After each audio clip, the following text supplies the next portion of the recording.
ترکی کے بادشاہ سلطان مراد کی عادت تھی وہ بھیس بدل کر عوام کی خبر گیری کرتے تھے۔ بادشاہ نے ایک رات اپنے سیکیورٹی انچارج کو کہا چلو کچھ وقت لوگوں میں گزارتے ہیں۔ شہر کے کنارے پہنچے تو دیکھا ایک آدمی گرا پڑا ہے۔ بادشاہ نے اس کو ہلا کر دیکھا تو وہ مردہ انسان تھا۔ لوگ اس مردہ انسان کے پاس سے گزر کر جا رہے تھے۔ بادشاہ نے لوگوں کو آواز دی ادھر آؤ بھائیو۔ لوگ بڑی تعداد میں جمع ہو گئے لیکن بادشاہ کو پہچان نہ سکے۔ لوگوں نے پوچھا کیا بات ہے؟ بادشاہ نے کہا یہ آدمی مرا پڑا ہے، اس کو کسی نے کیوں نہیں اٹھایا؟ کون ہے یہ اور اس کے گھر والے کہاں ہیں؟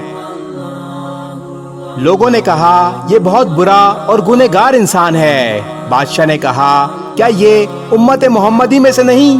چلو اٹھاؤ اور اس کے گھر لے چلو۔ لوگوں نے اس کی میت اٹھائی اور اس کے گھر پہنچا دی۔ اس کی بیوی نے خاوند کی لاش دیکھی تو رونے لگی۔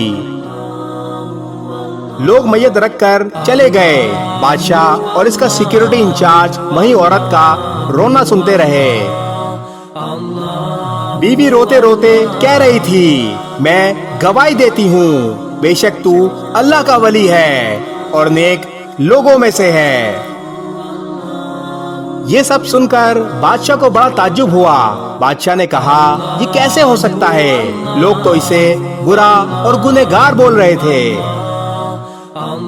اس شخص کی میت کو ہاتھ لگانے کے لیے تیار نہ تھے اور تم اسے اللہ کا ولی اور نیک بول رہی ہو۔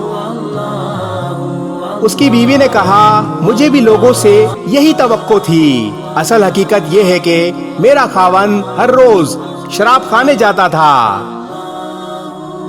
جتنی ہو سکے شراب خریدتا اور گھر لا کر گھڑے میں بہا دیتا اور کہتا چلو کچھ تو گناہوں کا بوجھ مسلمانوں سے ہلکا ہوا۔ اسی طرح رات کو ایک بری عورت کے پاس جاتا اور اس کو ایک رات کی اجرت دے دیتا اور اس کو کہتا اپنا دروازہ بند کر لے، کوئی تیرے پاس نہ آئے۔ گھر آ کر کہتا الحمدللہ آج اس عورت کا اور نوجوان مسلمان کے گناہ کا میں نے کچھ بوجھ ہلکا کر دیا۔ لوگ اس کو ان جگہوں پر آتا جاتا دیکھتے تھے اور اسے برا اور گنہگار سمجھتے تھے۔ میں اسے کہتی تھی کہ یاد رکھ جس دن تو مر گیا لوگوں نے تجھے غسل دینا ہے، نہ تیری نماز پڑھنی ہے اور نہ تجھے دفنانا ہے۔ وہ مسکرا دیتا اور مجھ سے کہتا کہ گھبرا مت، تو دیکھے گی کہ میرا جنازہ وقت کا بادشاہ علماء اور اولیاء پڑھیں گے۔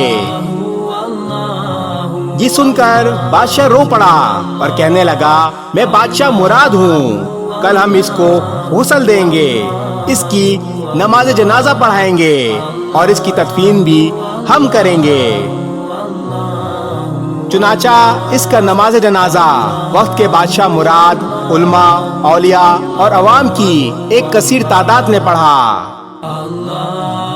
آج ہم بظاہر کچھ دیکھ کر یا محض دوسروں سے سن کر اہم فیصلے کر بیٹھتے ہیں۔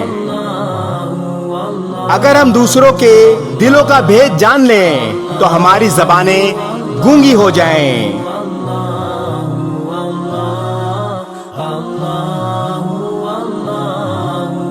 اس ویڈیو کو شیئر ضرور کریں، ہو سکتا ہے آپ کے ایک شیئر سے یہ بات کسی کے دل میں اتر جائے۔